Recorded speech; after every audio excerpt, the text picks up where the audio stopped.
বলেছিলেন আমাকে ভরসা করেন, আমি দেশের দায়িত্ব নিলাম, আমি দেশের হেফাজত করব। কোথায় হেফাজত? সকাল বিকাল মব হইতেছে, কোথায় হেফাজত? পৃথিবীর বহু দেশে সেনাবাহিনী দেশ হওয়ার পরে সেনাবাহিনী হয়, আর আমাদের দেশে সেনাবাহিনী আগে হয়েছে, সেনাবাহিনীরা তার ত্যাগ তিতিক্ষা রক্ত ঢেলে দেশকে বানিয়েছে। আমাদের সেনাবাহিনী কিন্তু অনেক গর্বিত সেনাবাহিনী। হাসিনা হটাও এই আন্দোলনে সেনাবাহিনী যে ভূমিকা রেখেছে, জনগণের সামনাসামনি না দাঁড়িয়ে, সেটা সেনাবাহিনীর জন্য হাজার বছরের প্রশংসার একটা কাজ হয়েছে। কিন্তু সেই সেনাবাহিনীর কেউ বলছে ক্যান্টনমেন্ট উড়িয়ে দেবে, তাহলে তাদেরকে কিছু দেখতে হবে না? ক্যান্টনমেন্ট উড়িয়ে দিলে তাইলে আর কি থাকে? প্রধান, আপনি এটা দেখেন,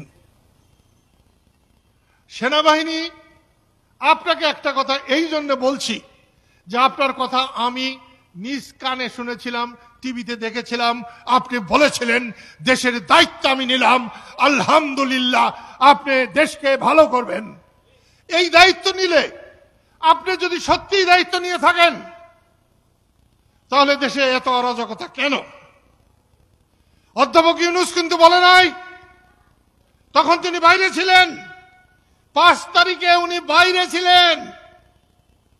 আপনি বলেছিলেন আমাকে ভরসা করেন, আমি দেশের দায়িত্ব নিলাম, আমি দেশের হেফাজত করব। কোথায় হেফাজত? সকাল বিকাল মব হইতেছে, কোথায় হেফাজত?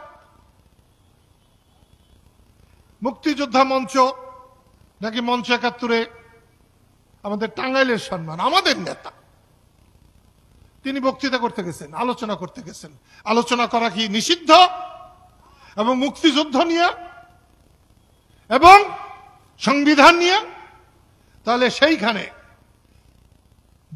যারা মব করেছে, যারা সেই অনুষ্ঠান ভেঙেছে, সন্ত্রাস বিরোধী কাজ, সন্ত্রাসী কাজ তারা করেছে না যারা বক্তৃতা করতে গেছিল, যারা শ্রোতা শুনতে গেছিল তারা গেছে? কারা? যারা বক্তৃতা করেছে তারা অপরাধী, যারা শুনতে গেছে তারা অপরাধী, না যারা ভাঙতে গেছে তারা অপরাধী? যারা ভাঙতে গেছে তাদেরকে আপনি অ্যারেস্ট করেন নাই, মামলায় দেন নাই, মামলায় দিছেন যারা শুনতে গেছে, বলতে গেছে। এবং দুর্ভাগ্যের আজকে 26 বছর কৃষক শ্রমিক জনতা লীগ করে আমি শেখ হাসিনার দুঃশাসনের বিরুদ্ধে প্রতিবাদ করেছি। সেই আমার দলের সাধারণ সম্পাদকও এর সঙ্গে জেলখানায় গেছে। বন্ধুরা, কোঠা বিরোধী, বৈষম্য বিরোধীরা, আপনাদের একার ক্ষমতায় শেখ হাসিনা যায় নাই। আল্লাহর তরফ থেকে আল্লাহর গজব পড়েছে বলে শেখ হাসিনার বিদায় হয়েছে। অন্যায় করেছে, জুলুম করেছে, সেই জুলুম তো আপনারা তার 10 গুণ বেশি করে করছেন, তাহলে আপনাদের বিদায় হবে না? সেই জন্য বলছি, সাবধান হন, সাবধান হন।